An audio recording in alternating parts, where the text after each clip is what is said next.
우리 한 절씩 교독하겠습니다. 제가 33절을 읽습니다. 누구든지 등불을 켜서 음속에나 말 아래에 두지 아니하고 등경 위에 두나니 이는 들어가는 자로 그 빛을 보게 하려 함이라.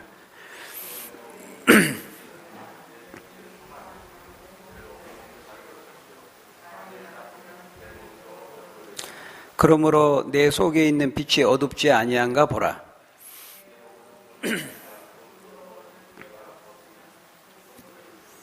너를 비출 때와 같이 온전히 밝으리라 하시니라. 아멘. 오늘 본문은 등불과 빛에 대해서 말씀하고 있습니다. 33절부터 우리 36절까지 각 구절마다 이 등불과 이 빛에 대해서 말씀하고 있습니다. 그런데 이제 우리가 오늘 본문을 이해하는 데 있어서 조금 어려움이 있습니다. 오늘 본문이 물론 이제 난해한 본문은 아닙니다만은 우리가 얼핏 봐서는 예수님께서 이 등불과 빛이라는 이 단어를 통해서 말씀하고자 하는 바가 무엇인지가 명확하게 이제 잡히지 않는 측면이 있다라는 것이죠.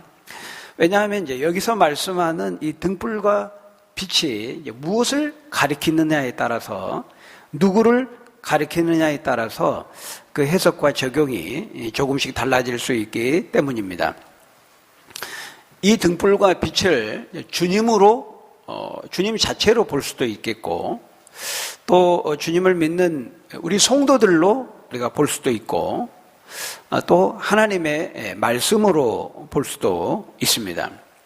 오늘 우리 누가복음 이 본문 자체만 봐서는 그게 좀 명확하게 이 등불이 무엇을 가리키는지, 누구를 가리키는지가 좀 명확하지 않다라는 것이죠.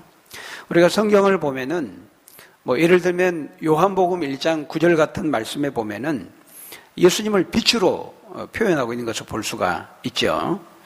참빛, 곧 세상에 와서 각 사람에게 비추는 빛이 있었다, 이렇게 말씀합니다. 그때의 참빛은 예수님을 가리키는 것이죠. 그런가 하면은 마태복음 5장 14절 같은 데 보면은 예수 믿는 우리 제자들과 성도들을 가리켜서 또 빛이라고 표현하고 있는 걸 볼 수 있습니다. 너희는 세상의 빛이라.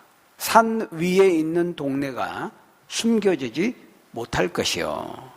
그래서 예수를 믿고 따르는 우리 성도들을 가리켜서 빛이라고 하는 단어가 사용되고 있습니다. 또 그런가 하면은 시편 119편 105절 같은 곳에서는 하나님의 말씀을 등불과 빛으로 또 말씀하고 있습니다. 주의 말씀은 내 발의 등이요, 내 발의 등불이요, 내 길의 빛이니이다, 이렇게 말씀하고 있거든요. 그래서 오늘 우리가 읽은 이 누가복음 본문 그 자체만 봐서는 이 등불이, 이 빛이 정확히 누구를 가리키는지, 무엇을 가리키는지가 정확하지 않기 때문에 그것을 어떻게 보느냐에 따라서 그 해석과 적용이 달라질 수밖에 없는 것이죠. 근데 이제 다행스럽게도 이제 우리에게는 병행구인 마태복음이 있습니다. 사복음서 가운데 오늘 본문과 같은 거의 이제 유사한 비슷한 말씀이 이제 마태복음에 나오거든요. 다른 복음서에는 안 나오는데. 근데 이제 그래서 우리가 이 마태복음을 같이 병행해서 볼 수밖에 없습니다. 근데 마태복음에서 오늘 본문에 있는 말씀을 이렇게 보면, 근데 문제는 이제 배치가 좀 달라요.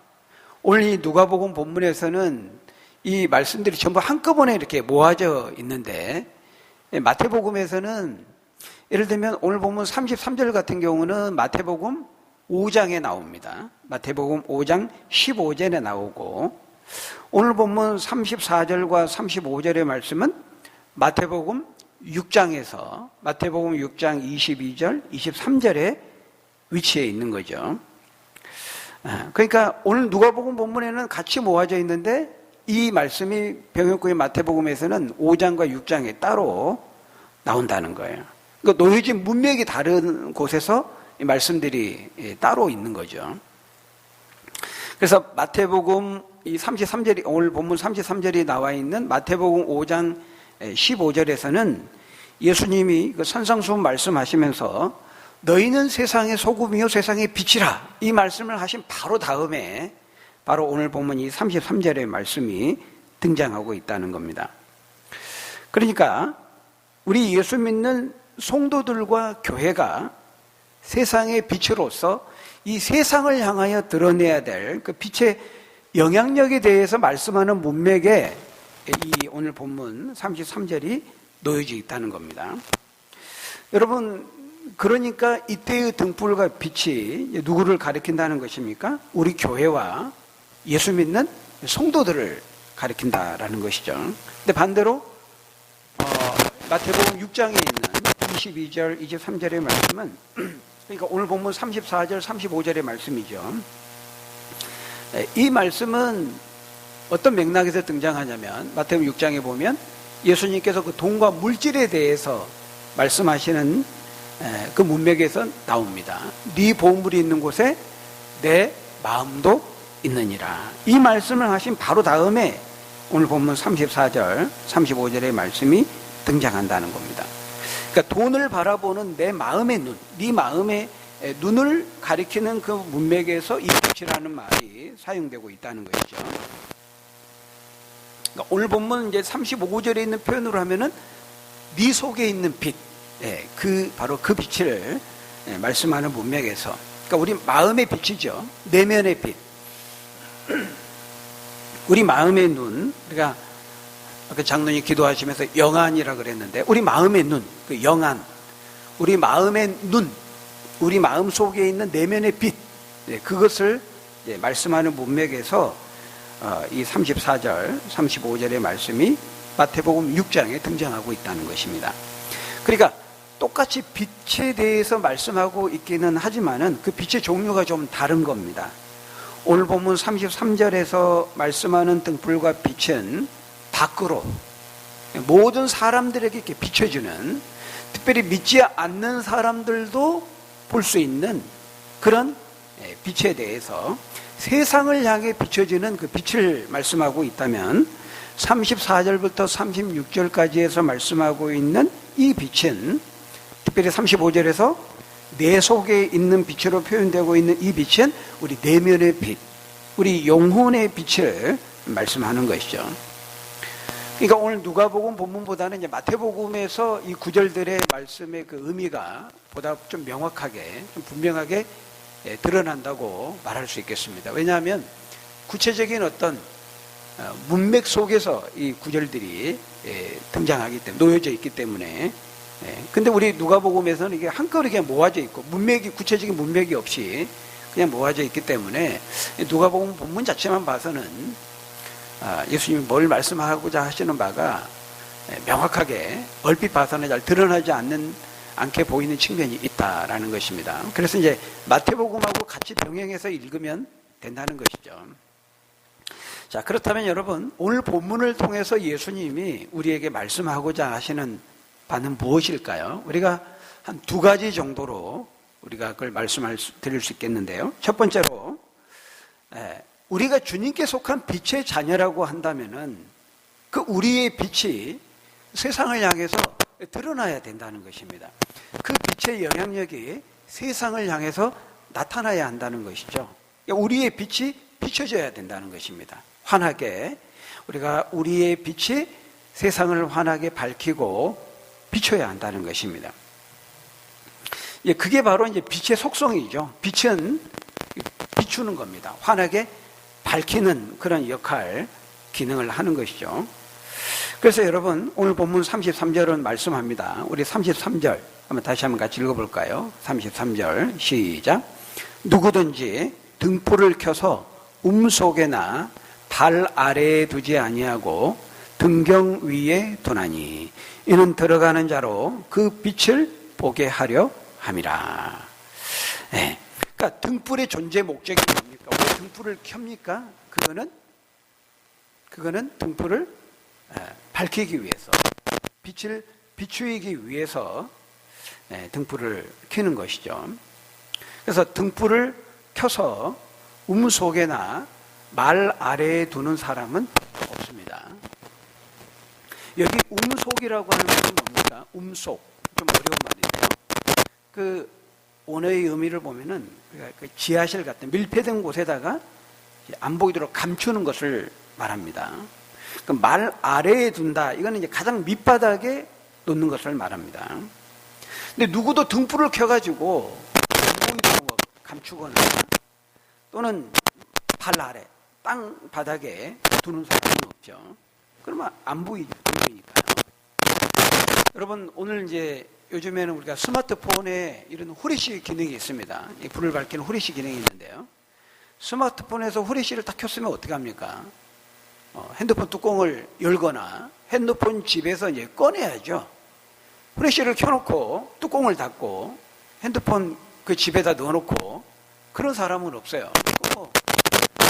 배터리만 키면 되는 것이죠. 네. 손등을 켜면은 천장에 두잖아요. 높이 천장에 두잖아요. 왜? 가장 잘 보이니까. 가장 잘 보이는 곳에 두는 겁니다. 그래서 오늘 본문에 보면은 뭐라고 말씀합니까? 등경 위에 두나니. 이렇게 말합니다. 등경. 이 등경은 이제 등잔대를 말하죠. 네. 그러니까 가장 잘 보이는 곳에 둔다는 것입니다. 왜냐하면 이는 거기 보니까 33절에 이는 들어가는 자로 그 빛을 보게 하려 함이라. 이렇게 말씀합니다. 그래야 들어가는 사람들이 그 빛을 볼 수 있기 때문이다. 이렇게 말씀하죠. 여러분, 우리가 이 말씀의 의미가 무엇입니까? 우리가 주님을 믿는 참된 성도요, 제자요, 교회라고 한다면 어떠해야 된다는 거예요? 세상을 밝혀주는, 세상의 빛이 되어야 된다. 그것을 말씀하는 것입니다. 어두운 세상을 환하게 밝혀주고 비추어 줘야 한다라는 것이죠. 그래서 예수님은 마태복음 5장 14절에서 너희는 세상의 빛이라, 이 말씀을 하신 바로 그 다음 구절에 오늘 보면 33절의 말씀을 하고 계신 것이죠. 너희가 뭐라고요? 너희는 세상의 빛이라, 이렇게 말씀하고 있습니다. 그 말은 세상의 빛이라는 것은 세상 사람들이 보고 길을 찾고 세상 사람들이 의지하는 빛이 되어야 된다는 것입니다. 우리 교회와 우리 성도들을 보면서 세상 사람들이 헤매지 않고 방황하지 않고 인생에 걸어가야 될 바른 길을 발견하고 그 길을 찾고 걸려 넘어지지 않는 그 빛 때문에, 그 빛을 보면서 걸려 넘어지지 않는 그런 등불의 역할을 해야 된다는 것입니다. 우리 교회와 성도들이. 그러니까 이 세상의 빛이라는 말은 굉장히 놀라운 말이죠. 주님께서 지금 갈릴리 그 출신의 그 12 제자들을 향해서 너희는 세상의 빛이다, 이렇게 말하고 있거든요. 저와 여러분들을 향해서 너희는 세상을 밝히는 빛이다, 이렇게 말하고 있어요. 굉장히 놀라운 말씀이죠. 지금 이 갈릴리 사람들이 거들떠보지 않는 나사렛에 무슨 선한 것이 있겠느냐, 그렇게 일컬어지는 이 범인들, 평범한 갈릴리 시골 출신의 사람들을 향해서 예수님은 뭐라고 말씀하냐면 너희는 세상의 빛이다, 이렇게 말하고 있어요. 세상의 무엇이다, 너희는 세상의 무엇이다. 그들의 정체성을 그렇게 정의하고 있어요. 너희는 세상을 담당할, 세상을 상대로 해서 너희들이 해야 될 어떤 역할이 있다고 말하고 있죠. 세상을 구원하고 세상을 밝혀주고 세상을 살리고 세상을 일깨우고 세상을 담당해야 될 세상에 대한 어떤 책임이 있는 사람들이라고 말하고 있어요. 그러니까 우리의 이 성도들의 삶의 그 바운더리라고 할까요? 영역이라고 할까요? 스케일이라고 할까요? 굉장히 크게 말하죠. 굉장히 넓게 말합니다. 우리 세상 전체라는 거죠. 우리 세상 전체를 우리가 밝혀주는 세상의 빛이다, 이렇게 말하고 있습니다. 그러니까 이 세상의 빛이라는 말을 조금 바꿔 말하면 뭡니까? 네가 네 가정을 비추는 빛이고, 네가 속해 있는 직장을 비추는 빛이고, 이 사회와 나라를 밝게 하고 비추는 세상의 빛이다, 이렇게 말씀하고 있는 것이죠. 그래서 여러분, 우리가 예수 믿고 성도가 된다는 것을 그냥 교회 다니면서, 주일날 한 번씩 교회 다니면서 마음의 평안을 좀 누리고 그렇게 좀 살다가 이제 죽으면 천국 가는 걸로, 여러분, 우리가 그렇게 우리의 그 예수 믿는 삶을 그렇게 좁게 내면적인 것으로, 개인적인 것으로, 그런 심리적인 것으로 그 좁게 제한해서는 안 되는 것이죠. 우리의 삶의 그 영역, 그 삶의 지경, 우리의 관심의 그 지경이, 기도의 지경이 훨씬 더 넓어야 될 것을 말씀하고 있어요. 주님은 우리를 가르쳐서 너희는 이 세상의 빛이다, 이렇게. 그리고 세상 사람들이, 그 들어가는 자들이 바로 너희를 보면서, 이 세상의 빛인 너희를 보면서 그 빛을 보게 하려 함이라, 이렇게 말씀하고 있어요. 굉장히 위대한 선언이죠. 어떤 점에서는 좀 부담스러운 말입니다. 사실은 이 세상의 빛이라는 거예요. 나 같은 자가 갈릴리 저 시골 출신의 사람들을 향해서 너희는 세상을 책임져야 될 세상의 빛이다, 이렇게 말하고 있는 것이죠. 그런 점에서 여러분, 우리가 예수님을 믿는 순간 우리는 공인이 되는 겁니다. 목사만 그런 게 아니고요. 예수 믿는 성도가 되는 순간 우리의 브랜드가 달라져요. 그러니까 고린도서에 뭐라고 말씀하고 있습니까? 무명한 자 같으나 유명한 자요, 아무것도 없는 자 같으나 모든 것을 가진 자라고 말하죠. 우리는 그런 점에서 공인입니다. 저 연예인들이라든지 유명한 정치인들은 사람들이 다 이렇게 쉽게 주목하잖아요. 그들을 바라보고. 그런 점에서 우리도 공인이라는 겁니다. 왜? 등경 위에 놓여져 있기 때문에, 이 세상의 빛이기 때문에요, 사람들은 우리를 봅니다. 그래서 우리가 굉장히 중요한 위치에 있어요. 우리가 어떻게 하느냐에 따라서 하나님께 영광이 될 수도 있고 안 될 수도 있고, 하나님의 이름과 브랜드가 우리에게 달려있다고 말할 수 있는 거죠. 그래서 제가 이제 가끔 기도할 때 그렇게 기도하잖아요. 우리 하엘이가, 우리 재윤이가, 우리 조이가 하나님의 이름을 빛내는 자녀가 되게 해주세요. 근데 그냥 아무렇게나 기도하는 게 아닙니다. 다 이거 염두에 두고 하는 거죠. 그 인생이 하나님의 이름을 빛내고 하나님의 영광을 나타내는 그런 인생, 삶이 되기를 원합니다. 그렇게 기도하는 것이죠. 우리가 원래 대단한 사람들이기 때문이 아니라 우리가 예수님을 믿는 순간 우리는 더 이상 평범한 사람들이 되지 않는 것입니다.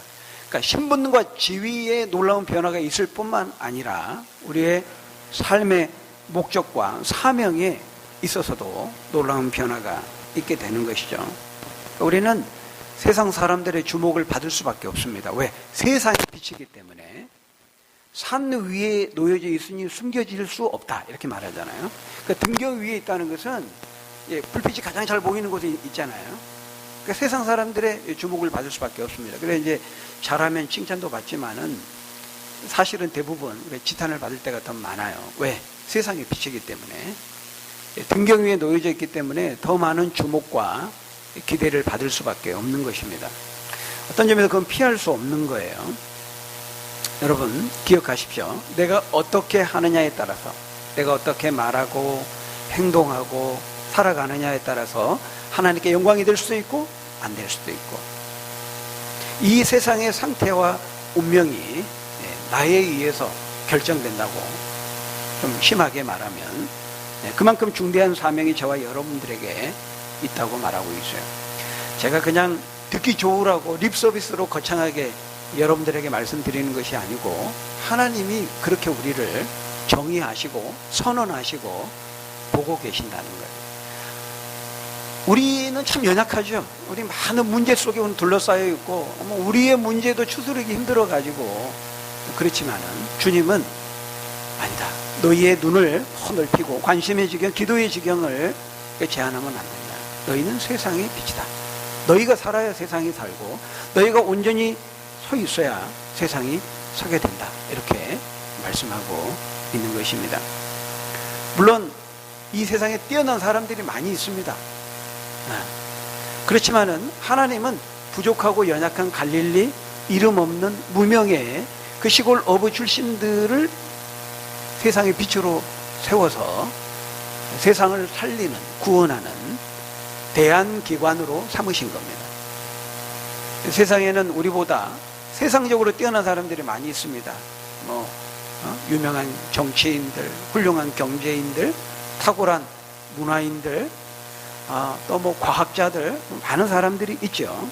그럼에도 불구하고 그들이 예수님을 믿는 제자가 아니요, 하나님의 백성이 아닌 한, 물론 그들 나름대로 역할이 있고 또 일반 은총의 영역에서 하나님이 그들을 사용하시는 부분이 있기는 하지만, 그럼에도 불구하고 그들은 이 세상을 고치고 살리고 구원하는 세상의 빛은 아니라는 거예요. 하나님은 그들을 세상의 빛으로 세우지 않았습니다. 예수님을 믿는, 부족함이 있는 것 같고 우리가 뭘 할 수 있을 것 같은가 생각할지 모르지만, 주님은 주님을 믿고 따르는 우리를 세상의 빛으로 삼아서 세상을 구원하고 살리고 고치고 변화시키는 세상의 빛으로 우리를 부르셨다라는 것입니다. 그러니까 세상적으로 볼 때 뛰어난 인재와 엘리트들이 많이 있습니다. 예수님 당시에도요, 소위 예루살렘 대학 출신들이 있었죠. 오늘날 국회의원이라고 할 수 있는 그 사내들인 공의원들이 있었습니다. 근데 주님은 그들을 제자로, 세상의 빛으로 택하지 않으셨다는 거예요.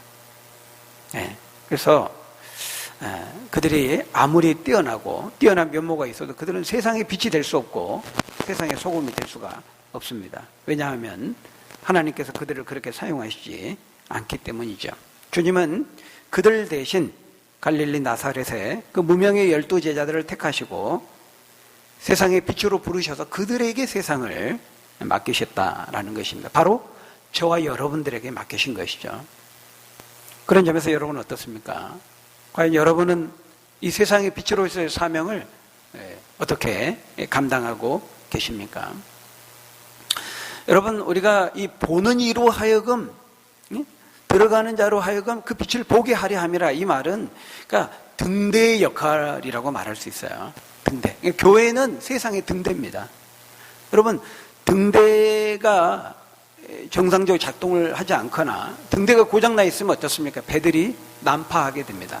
그 등대를 보고 그 기준을 잡고 항구가 어디 있다, 여기가 어디다 알 수 있는데 그 등대가 꺼져 있다든지 작동을 하지 않는다든지 등대가 제 기능을 못하면 배들은 난파하게 되고 헤매이게 될 수밖에 없는 것이죠. 마찬가지로 이 세상의 어둠 속에서 어디로 가야 할지 몰라 방황하며 배회하는 사람들에게 교회는, 저와 여러분들은 진리를 비춰주고 진리의 빛을 비춰주고 등대로서의 역할을 감당해야 한다라는 것입니다. 여러분, 오늘날 사람들은 무엇이 옳고 그른지를 모릅니다. 무엇이 선이고 무엇이 악인지 그 기준을 잃어버렸습니다. 무엇이 참이고 거짓인지, 무엇이 정의인지, 무엇이 공의인지, 무엇이 참말인지 거짓말인지 분별하지 못하고 사람들을 속고 삽니다. 하나님은 말씀하셨죠. 한 남자와 한 여자가 한 몸을 이루어 결혼하여 한 몸을 이루고 가정을 이루어서 생육하고 번성하라고 말씀하셨습니다. 그렇게 하나님이 정하신 결혼이라고 하는 울타리 안에서 성을 사용할 때, 그때 부부가 행복하고 가정이 건강하게 세워지고 하나님의 행복과 축복을 누리게 된다고 말씀하셨지만은 사람들은 듣지를 않습니다. 남자와 남자가, 여자와 여자가 이런 동성애를 통해서도 가정을 이루고 행복하게 살 수 있다고 생각하고 주장하는 것이죠. 그러니까 세상의 많은 사람들은 그 둘 사이에서 헤맵니다. 혼란스러워합니다. 진리의 빛을 잃어버리고 어둠 가운데서 배회하고 방황하는 것이죠. 도대체 누구 말이 맞지? 옛날에는 성경 말씀이 맞았는지 몰라도 시대가 많이 바뀌었으니까 이제는 틀린 거 아닌가? 이렇게 사람들은 헷갈려하고 혼란스러워합니다. 그때 우리가 어떻게 해야 됩니까? 교회와 성도들이 그때 그들에게 진리의 빛을 비춰줘야 하는 것이죠. 이런 어떤 가정의 문제, 결혼의 문제뿐만이 아닙니다. 그건 하나의 예죠. 예. 왜 우리가 예수님을 믿어야 되는지, 예수님을 믿는다는 것은 무엇인지, 우리 인생이라는 것이 무엇인지, 우리 인생은 어디로부터 와서 어디를 향해 가는지, 이런 인생의 본질에 대해서 많은 그런 문제들을, 그런 것들을 이제 성경에서 말씀하는 그 진리의 빛을 통해서 그들에게 가르쳐주고 보여줘야 되는 것입니다. 때로는 보여줘야 되죠. 말로도 해줘야 되지만 말로만 되는 것이 아니고 행함과 삶으로 보여줘야 됩니다. 에베소서 5장 8절 9절에 뭐라고 말씀합니까? 너희가 전에는 어두움이더니 이제는 주 안에서 빛이라. 빛의 자녀들처럼 행하라. 빛의 열매는 모든 착함과 의로움과 진실함에 있느니라. 이렇게 말씀합니다. 우리가 착하게 살고 의롭고 진실한 그런 삶의 열매와 행동과 실천을 통해서 그들에게 보여줘야 되는 것이죠. 인생의 많은 길은 도덕적인 문제들, 인생의 가치와 관련된 문제들, 왜 예수님을 믿어야 되는지, 예수님의 말씀을 따라 산다는 것은 무엇을 의미하는지, 하나님의 말씀을 따라 살아가는 자에게 하나님의 어떤 축복과 행복과 그 보상을 허락해 주시는지 등등, 우리가 이 모든 것들을 우리의 삶을 통해서 보여주고 때로는 기회가 되면 말로도 그들에게 가르쳐 줘야 한다는 거예요. 그래서 우리가 먼저 이 하나님의 말씀의 원리를 따라서 사람을 만나고 결혼하고 가정을 세우고 부부간에, 부모와 자녀간에 그런 행복한 삶의 관계들을 우리가 살아가면서 그들에게 보여주고 그들을 도전해야 되는 것이죠. 바로 그것이 그들에게 인생의 등대로서의 빛을 비춰주는 겁니다. 뭐가 참된 것이고, 뭐가 옳은 것이고, 뭐가 선한 것이고, 뭐가 하나님이 정말 원하는 것인지를 우리의 말과 행실과 삶을 통해서 그들에게 보여주는 거죠. 그게 등대의 역할입니다. 여러분, 바라기는 하나님께서 우리를 세상의 빛으로 부르셨는데 이 사명의 막중함을 알고 우리가 진리의 빛을 비추고 생명과 구원의 빛을 환하게 밝혀줄 수 있는 저희 여러분들이 다 되시기를 주님의 이름으로 간절히 축원합니다. 자, 그런데 여러분, 이것이 가능하기 위해서는 이제 먼저 선행되어야 될 게 있습니다. 먼저 이루어져야 되는 것이 있어요. 주님은 그것을 오늘 본문 35절에서 말씀합니다. 35절에 보니까요. 그러므로 내 속에 있는 빛이 어둡지 아니한가 보라. 그러니까 그러기 위해서는 먼저 네 속에 있는 빛이 어둡지 않아야 된다는 거예요. 너무 당연한 말씀이죠. 우리가 우리의 빛을 세상을 향해 비춰주기 위해서는, 우리가 빛을 내보내기 위해서는 우리 안에 먼저 빛을 가지고 있어야 되는 것이죠. 내 안에 빛이 있어야만 그 빛을 흘려보내고 비추어 내보낼 수가 있다는 것입니다. 너무 당연한 말이죠. 여러분, 바로 그것이 주님께서 오늘 본문을 통해 말씀하고자 하는 이제 두 번째 교훈입니다. 우리가 세상의 빛으로서 사명을 감당하기 위해서는 먼저 내 속에 이 빛을 가지고 있어야 된다. 내 속에 빛이 있어야 된다라는 것입니다. 여러분, 여기 주님께서 내 속에 있는 빛이 어둡지 아니한가 보라, 이 말은 다른 말로 말하면은 내 속에 있는 영혼의 그 빛이 어둡지 아니한가 보라. 내 영혼이 건강하게 작동되고 있는지를 점검하라. 이렇게 말할 수 있겠습니다. 내 영혼의 빛이 정상적으로 건강하게 작동되고 있을 때, 그때 우리가 마치 등대가 고장나지 않은 등대가 이제 등대의 불빛을 비춰줄 수 있는 것과 같은 것이죠. 그러니까 네 영혼의 눈, 네 속에 있는 빛이 어둡지 아니한가 보라. 그러니까 네가 무엇이 옳고 그른지, 무엇이 선과 악인지 이것을 바르게 판단하고 분별할 수 있는 이 마음의 눈, 그 진리를 판별할 수 있는 그 빛, 그 눈, 그것이 정상적으로 작동하고 있는지를 살피라, 이 말이죠. 그 말은 예수님을, 길이요 진리요 생명이신 예수님을 먼저 네가 모시고 영접해야 된다는 겁니다. 그래야만, 그런 다음에야 세상을 향해 빛을 비춰줄 수 있다. 이렇게 말씀하는 거죠. 여러분, 바로 앞에서 예수님이 뭘 말씀하셨습니까? 우리가 지난 시간에 살펴보았죠. 바로 앞에 있는 본문에 예수님은 유대인들에게 말씀했습니다. 요나 선지자를 통해서 전파된 그 하나님의 메시지를 듣고 회개했던 니느웨 사람들 얘기를 해주셨죠. 그리고 남방 여왕에 대한 얘기를 해주셨습니다. 솔로몬의 지혜가 하나님의 지혜인 것을 알고 멀리 약 2000km에 해당되는 그 먼 거리를 떠나와서 솔로몬의 그 지혜, 하나님의 말씀을 듣기에 찾아왔던 그 남방 여왕에 대한 얘기를 예수님이 해주셨는데요. 그럼에도 불구하고 유대인들은 그 말씀을 들었음에도 불구하고 그 속에 이 빛이 없었기 때문에 예수님이 누구인지를 보지 못했던 것이죠. 그래서 지금 예수님은 너희 속에 바로 이것을 볼 수 있는 마음의 눈, 우리 영안이라고 하죠. 영안. 내 속에 있는 그 진리의 빛이 바르게 작동되고 있는지를 먼저 살펴봐야 된다. 내 속에 먼저 빛이 있어야 된다. 그런 말이죠. 삐뚤어지고 왜곡된 마음의 눈, 그 영혼의 눈이 병들어 있지 않은지를 살피라는 겁니다. 그러니까 영혼의 눈이 병들어 있다는 것은 우리 육체로 치자면은 우리 육체의 눈이 병들어 있거나 시력을 잃어서 못 보거나 이제 그것과 같다는 겁니다. 그래서 34절에 그렇게 말씀하죠. 우리 34절 한번 같이 읽어볼까요? 34절 시작. 내 몸의 등불은 눈이라. 내 눈이 성하면 온 몸이 밝을 것이요 만일 나쁘면 내 몸도 어두우리라. 그렇죠. 우리 육체의 눈, 우리 몸의 눈이 성하지 못하면 뭐 시력을 잃거나 다쳐서 병들게 되면 보지 못하게 되죠. 못 보면 우리 온몸이 어두워집니다. 이것저것에 걸려서 넘어지고 비틀거리고 그렇게 되는 거죠. 그러니까 우리 육체에서 우리 이 눈이 차지하는 위치가 그만큼 중요한 것처럼 우리 속에 있는 눈, 우리 마음의 눈, 우리 영혼의 눈, 우리 영혼의 상태가 그만큼 중요하다는 것입니다. 우리 속에 있는 영혼의 눈이 병들고 그 영혼의 빛이 어두우면 어떻게 된다는 것입니까?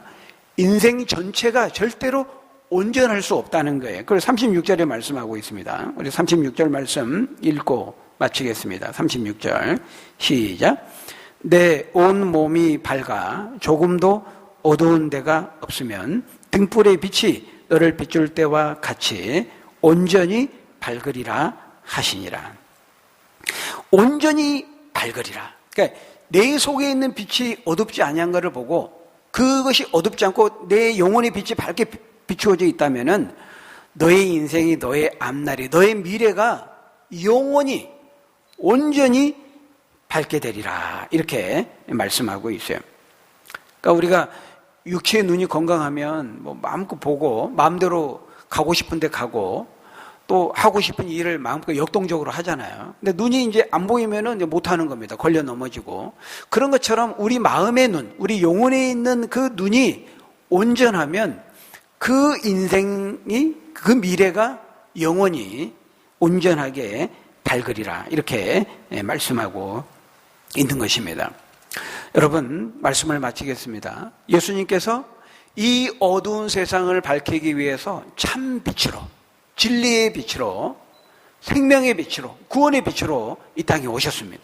그리고 저와 여러분들에게 먼저 그 빛을 비춰주셨습니다. 그리고 이제는 우리를, 저와 여러분들을 이 세상을 비추는 빛으로, 세상의 빛으로 임명해 주신 것입니다.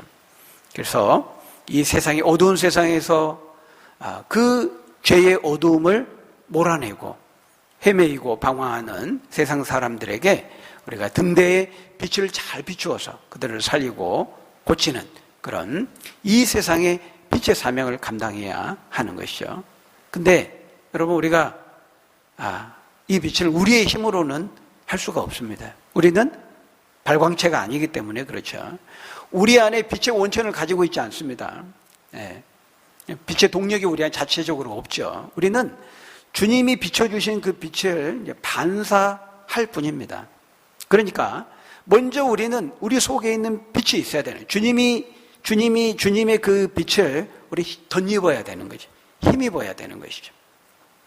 그래서 먼저 우리가 은혜의 빛을 받고 주님이 비춰주시는 생명의 빛을 힘입고 그 진리의 빛을 체험하고 그럴 때 우리가 세상을 향해서 그 생명의 빛, 진리의 빛, 구원의 빛을 그 이방을 향하여서 이방의 빛으로서 사명을 감당할 수 있는 것이죠. 바라기는 저와 여러분들이 먼저 내 속에 있는 빛, 주님의 그 은혜의 빛, 생명의 빛을 힘입어서 그 빛됨을 우리가 먼저 누리고 경험하고 그것을 알지 못하는 세상 사람들에게 비추어서 등대로서 역할을 잘 감당해서 하나님을 기쁘시게 하는 저와 여러분들이 다 되시기를 예수님의 이름으로 간절히 축원합니다. 우리 기도하겠습니다. 아버지 하나님, 한없이 연약하고 부족한 저희들을 주께서 부르셔서 세상의 빛으로 하나님의 대안기관으로 우리를 부르시고 세워주시고 삼아주신 거 감사합니다. 우리의 힘으로 능으로 할 수가 없습니다. 우린 발광체가 아니기 때문입니다. 주께서 우리의 약함과 연약함을 긍휼히 여겨주시고 날마다 매 순간 은혜의 빛으로 진리의 빛으로 생명의 빛으로 비춰주셔서 그 빛을 잘 반사해서 이 세상의 빛에 그 사명을 잘 감당하는 우리 모두가 될 수 있도록 하나님 축복해 주옵소서. 예수님의 이름으로 기도하옵나이다. 아멘.